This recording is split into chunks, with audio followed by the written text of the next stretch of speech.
জুলাই আন্দোলনে নির্মমভাবে যাদেরকে হত্যা করা হয়েছে সেসব হত্যাকারীদের বিরুদ্ধে বিচারের কার্যক্রম শুরু করার জন্য সাক্ষীদের সাক্ষ্য গ্রহণ ট্রাইব্যুনালে শুরু হয়েছে।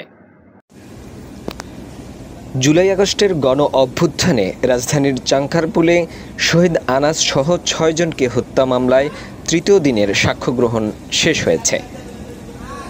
এদিন বিচারপতি মোহাম্মদ গোলাম মর্তুজা মজুমদারের নেতৃত্বাধীন ৩ সদস্যের আন্তর্জাতিক অপরাধ ট্রাইব্যুনাল ১-এ এখন সাক্ষ্য দেন শহীদ মোহাম্মদ ইয়াকুবের চাচা শহীদ আহমেদ।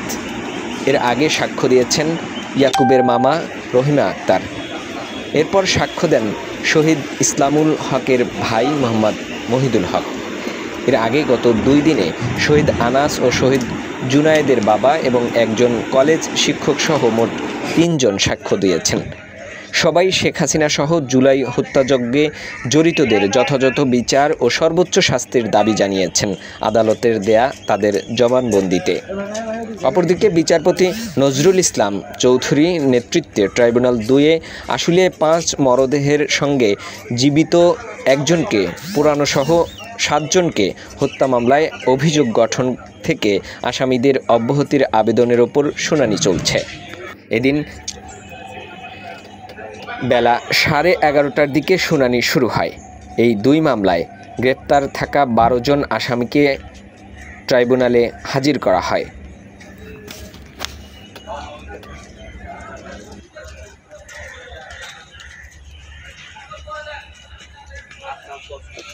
মোবাইল তো নিবেন না কোনো মোবাইল নেই, কিছু নিবে দেবেন একটা আইসা তারপর দেখা যায়।